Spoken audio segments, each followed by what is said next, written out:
So hard to believe people are acting happy around a company owned by Comcast. Universal tries to excuse 23-second logo by including acapella warm-up audio underneath it. Oh, this one's gonna stick, John. Well, you saved the Jew for last. That's racist. Listening to Let's Talk Acapella, the world's premier downloadable acapella podcast. So are you telling me that after the events of the last movie, acapella competitions are no longer televised? That seems like a downgrade, and makes this movie even more unnecessary. Is it legal to use footage of the president at some obviously other event in your movie to make it look like he attends acapella competitions? Because I don't think it should be if it is. Going down. The song choice for the Bard and Bellas is Timber, which is appropriate because of all the cutting during this scene. Also, Bellas sadly lose points right out of the gate by choosing to perform a Pitbull song. Even Obama's thinking Anna Kendrick isn't my girlfriend in this scene. Acapellaing now somehow includes both color guard rifle twirling and gymnastics tumbling. Shouldn't that be against the rules? Florencia Fuentes just earned your green card, John. Look, I know what you're doing. You're being over-the-top racist for laughs, but this just seems forced.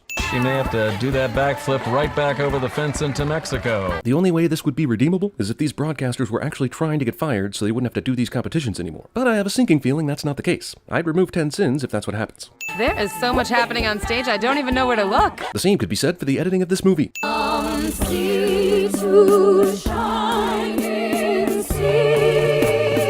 Yep, the Bard and Bellas somehow transitioned from Pitbull's Timber to America the Beautiful in one single performance, which shows a lack of respect for both Pitbull and America. I came in like a wrecking ball. Okay, now you're just pissing on America the Beautiful. Also, Championship Acapella Team believes this is the best place for Fat Amy, who these movies have so named because of the hilarity that she is fat.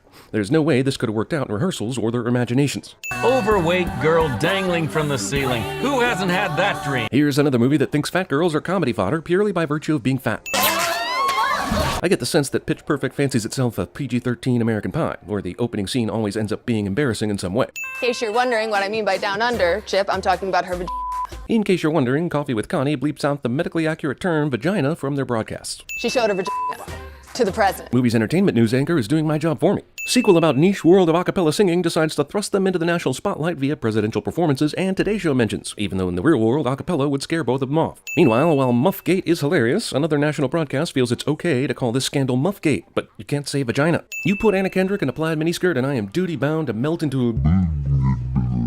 Funding is drying up. Sponsors are pulling out. You had sponsors for acapella competitions? I'm not even angry. That's amazing. The Bellas are hereby suspended. Oh no, now this movie can't happen. But the truth is, you're just women. And you'll all be pregnant soon. How the f*** do the Bard and Bellas get suspended in a society that allows these broadcasters remarks? Society is apparently both uptight and lax depending on what a movie wants from it. I'm just gonna write my songs and join an a cappella group. Songs that include lyrics about loving yourself, in which this anti-vagina society will definitely not approve. Where every 4 years, groups from around the globe compete for world domination. I'm sorry, I just feel like I always have to be on. I can tell that Elizabeth Banks is having a hard time working with the director of this movie. Seriously, how many camera setups do you go through when you do these scenes? You guys work way too hard to not give us anything to focus on. When I was 9 years old, my brother tried to sell me fried chicken. Introducing Flo, ladies and gentlemen. She's here to remind you that your problems are of the first world variety, while at the same time perpetuating weird racial stereotypes. Isn't she fun? Just want to put you in a box and saw you in half. Young Hannibal Lecter. Hey, that sign merely says "the," bitches, the. Also, why send a note with magazine cutout lettering if you're going to use your own stationery and sign your goddamn name? These two people are still somehow together. You're hired! I need really great ideas. Snoop is coming. This guy demanded ideas in exactly 1 minute, and Becca looks like she has some ideas, but movie cuts away from this scene as if time's not a factor, and she'll be able to share her ideas a week from now. You do not want to hear that woman doing it with my dad. What an odd thing to say. Fat Amy would be amazing at CinemaSins. Also, didn't we just hear Emily say gross when her mom said she was going to be her sister? Who thinks that's gross and then says some shit like this? It's always good to have an extra body, just in case one of us gets kidnapped for ransom. How did this girl end up going to college and joining an a cappella group when she's clearly one note? Movie spends 3 minutes of its runtime on this party, and no one breaks into song or makes out or gets assaulted, and no one ends up shoved in the pool, and have these filmmakers ever been to college? Plague, Slargan, Dorfless. Somehow Emily and Benji will be a thing by the end of this movie. Don't kill the messenger. Number's back! Yep, they brought this guy back for the sequel, because he's why you love the original, right? German pentatonics. Also, supposed European champions sing an awful rendition of Muse's Uprising, a song that does not lend itself to a cappella in any way. I mean, I like movies and stuff, but when was the last time a new car was announced via a cappella group singing? Like, never? You are, what do the American kids say, jelly? Yes, this is indeed an a cappella group standoff. I'm legitimately surprised they're not literally singing Jets and Sharks right now. You are the kicker of ass? Why does every one of these competition movies need an evil team? Why can't the rival team be filmed with a bunch of underdogs who work just as hard as a good team? At the very least, we could stop all this bring it on every time someone stomps a yard, drum line, steps up, purple rains, 8 miles, or electric boogaloos. You are so tiny. Like an elf. How dare you talk to my secret second wife like that? Acapella group practice montage begins with cat crawling ass exposure instead of singing. How much fluff is in this movie? At most, this should have been an 80-minute cash grab of a sequel, but it's nearly 2 hours, probably for the very reason of not appearing to be a cash grab of a sequel. Ang Lee's Pitch Perfect 2. Also, acapella training somehow includes all the ribbon dancing. There are 12 panels of action on screen right here. That means the movie officially wants to fool you or fuck you. Come Santa Claus, here come Santa Claus. Yeah, no, it really doesn't matter what you do to these Christmas songs, it still sounds like everything else. But this will be considered genius, no doubt. Once again, this girl demonstrates remixed Jedi powers so strong she should already be in the music business instead of here, auditioning for a job and but whatever. Cool remix, yo. Dax, did you see what happened there? Even though I love Keegan-Michael Key, and he could do no wrong in my eyes, movie steals the Sean Combs character from Get Him to the Greek. Characters beat each other with pillows, which were made from the contents of this movie. Also, yet another all-female pillow fight I was not invited to. I'm beginning to think this is intentional. You know this sets women back like 30 years. Yep, and also that you joking about that does not remove the blatant sexism of this scene.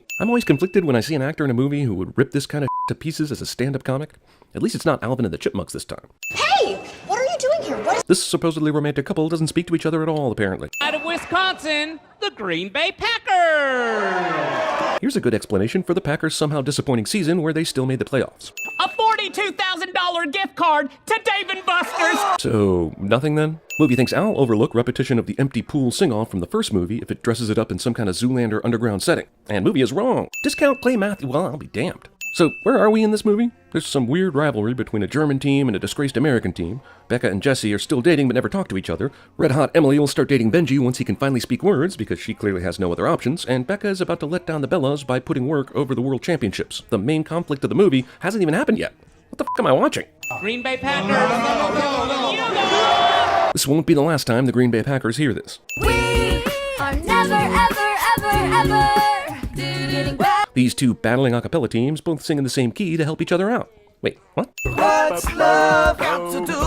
Got to do with it. Even if you're clearly stupid like Bumper and his team is, I don't see how you think that What's Love Got to Do With It has anything to do with John Mayer. But let's rewind for a second. Walking fast. What does 1,000 Miles have to do with John Mayer? Or that Taylor Swift song that was supposed to be about Jake Gyllenhaal? This is actually a stupid-ass category when it comes down to it. It's an 100% no. This just keeps getting funnier. God damn, that scene lasted 14 minutes. Listen, Reggie, is it Reggie? Asshole can't remember people's names cliche. Rebecca, what is it? Becca? This is supposed to be funny a second time in 30 seconds. Hey, it's Jesse. Text me. Hey, it's me. Reggie, because that's funny. By the way, are we still dating? We spent more time together in the last movie when you had absolutely no chance to get me. Becca effing Mitchell. Okay? You're the big BM. Screenwriters, y'all. Also, the idea that Anna Kendrick would ever need a pep talk from anyone other than the mirror. Movie has time for this love story. Actually, I think Fat Amy and Bumper have spent more time on screen together than Becca and Jesse. I'm a free-range pony. They can't be tamed. Is it in this girl's contract that she improvise all her lines poorly? Becca's expression matches mine. Any excuse to drag these assholes back in the picture, I guess. Why weren't they at David Cross's mansion for the Dave & Buster's gift card sweepstakes? Also, I thought they hated the Bellas for their so-called Muffgate. Why would they even bother covering this event? I'm so angry at this movie right now. And as I see Fat Amy perform on this stage for mostly older people, I wonder how someone so disgraced in the media earlier is allowed on stage in the first place. Also, did they even practice this? I thought Becca was so obsessed with her career she didn't even get around to creating the set. But apparently she did just enough to pull off a show, even if it ends up failing spectacularly. Gail, it's as if the Barton Bellas just don't know who they are anymore. Isn't this the same problem from the last movie? When they'd done the same routine for so long that they'd lost their identity and edge? I like the first movie too, people, but sometimes stories simply cannot support sequels. This is what happens when you send girls to college. Is it? Ah, so there's a voice of reason in this broadcasting team? The one talking about green cards earlier? There's only one thing for us to do. Fake your own death and flee the country. Say something else, please. It's a sisterhood that is going to support you for the rest of your life. I was in an a cappella group in college, briefly, for 2 performances. I ain't heard from any of those assholes since, so... When my hands aren't covered in glitter paint, do you think maybe we could try that again? Yeah. Sure. Has no one else asked this girl out yet? God damn it, they brought back this chick too, because it isn't so much a movie as it is a reunion special. Also, company retreats. And where are we staying? I am not invited to this sleepover. Becca and Chloe failed to reenact the Spider-Man kiss. I hope the sun never comes up. Is this girl molesting the other girl next to her? Because that's, a felony or something. Touching my goodies? Yes. I'd like to see how this scene would have played if it was Seth Rogen lying next to her. I just need some help getting it out. Can you sing something? The pipe's a bit blocked. I'm all out of faith. Natalie Imbruglia X-Lax. What kind of white shit is this? You've been singing lots of white songs since you joined this group, but apparently you're disturbed enough about this song's apparent whiteness that you have to say catchy token black person phrase. These are some of the lamest, most worthless team building exercises in the history of ever. They actually paid money to come out to a retreat center to sleep in a tent and walk past each other on a log. Then his number came up and he was gone with the draft. Seriously, this movie decided it would go to singing boot camp, and as if that isn't hammering it on the nose, perhaps Cynthia Rose's army shirt does the trick. Also, I don't know what this is supposed to do. The problem was that they tried too hard to be something else, but one of their main stars didn't dedicate enough time to rehearse it. And didn't she have an internship at a recording studio earlier? This could be one of the biggest messes I've ever seen on film, and I saw Terminator Genesis. This isn't team building, this is just regular fun. This is a Devin Supertramp video, what the f***? I think these actresses just got together and had fun with each other for a few weeks as friends, happened to film it and cut it into a supposed movie. Bunch of fat-shaming jokes, girls wrestling in mud. How does a movie with this many powerful women involved end up being so goddamn sexist? Sorry, what are we doing? Good question. I would have asked it several hours ago. You've been lying to us for the entire year, and now— Skip. Seriously, this whole place is like full of booby traps. While I agree this is a shitty retreat center, this is actually the first booby trap you've encountered. Oh my god. 5 minutes of campfire feelings and this fluff sequel doesn't even get close to turning into The Craft. I would even have accepted a discount Foxfire, because there's nudity in that. Also, Anna Camp is literally at a camp with a campfire. Poetry. Want to collaborate on something? Wait, you being serious? Yeah?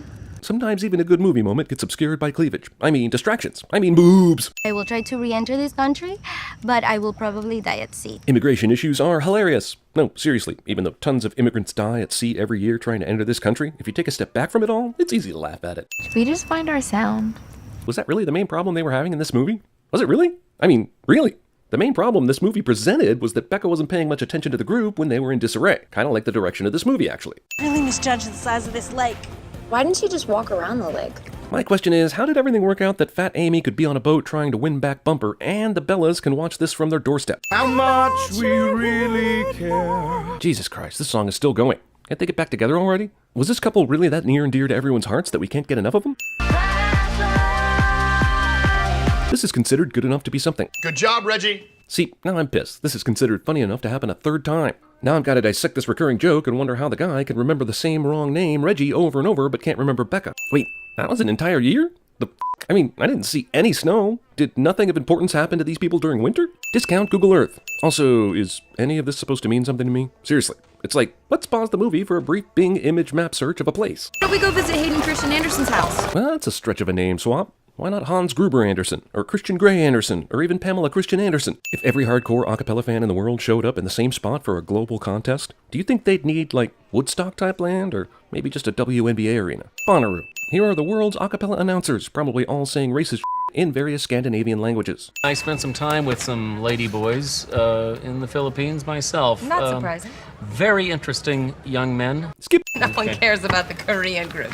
That's racist, goddammit. Extremely unlikely. Canadian team has a digital video display to go along with holy is that Pentatonics? It is! Stop the f***ing movie! I need to see about getting an autograph. Also, movie will put Pentatonics in an acapella competition, but not award them the victory. Movie is stretching my suspension of disbelief seriously here, yo. Also, movie gave more screen time to Clay Matthews and the Packerettes than it did to Pentatonics. All the various world teams in this montage are singing in the same key and using the same exact bass line. I know you have a montage to create, but damn, can we keep a little realism in this thing? A tiny bit? It pisses me off that every single one of these other national acapella groups are apparently just happy to be here and have absolutely no chance to win this competition, and their performances are essentially staged that way, as warm-up acts for white people. Running off stage to take a few more of our jobs. I thought the little one was spicy. You guys are dead to me. Oh yeah, she has a boyfriend, and he's here? In whatever non-American place this is taking place in? Why is he here if he wasn't important enough to see in the last 40 minutes? Not that it matters, but Das Sound Machine literally took 2/3 of its name from Gloria Estefan's backing band. Wait, all these groups have digital media background pieces? Is that part of the judging? How is Haiti supposed to compete if the judges are taking more than just the singing into account? This could be the most significant conflict between America and Germany in history. Crack a book, John. Why is she the voice of reason in this announcing group? It's clear she's also an awful person, so where did she draw the line? I wonder how they managed to learn this routine in 15 minutes. What's that you say? They learned this off screen somewhere over months and months? But I didn't even get to see a montage. Not one montage! Climactic winning a cappella singing routine opens with 30 seconds of snapping and clapping. Looks like the Barton Bellas are being joined on stage by generations of Bellas going. Which somehow they were able to organize and get everyone plane tickets and readjust their schedules to make it happen. It's a white Christmas miracle. I can tell this is a hit song because it says the title of the song approximately 16 billion times. You're my flashlight? Getting me through the night? Is this the most cliche pop song ever written? I mean, it's not like you'd actually leave a real flashlight on throughout the night as some kind of nightlight. That's ludicrous. Isn't this kind of how Rocky won the crowd in Rocky IV? From bull. Let's do this! Yes, I am ready for the movie to start too. Oh, mid-credits the voice scene is aggravatingly obvious product placement. Imagine for a second that you're carrying a backpack. I want you to feel the straps on your shoulders. I want you to pack it with all the stuff that you have in your life.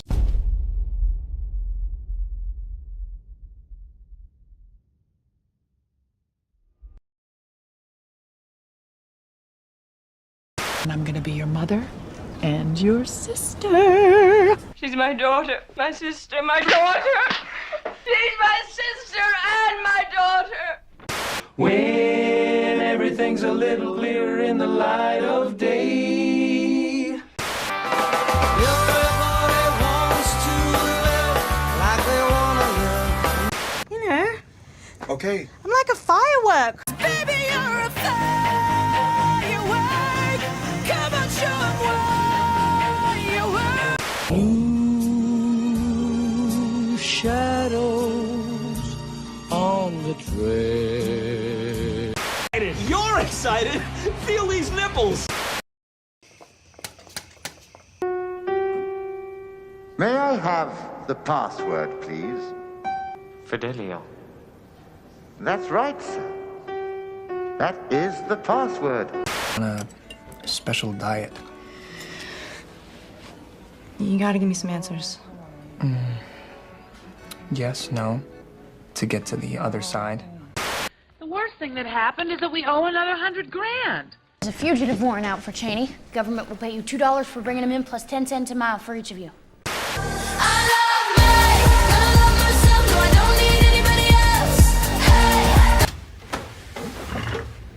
Okay, so you produced this.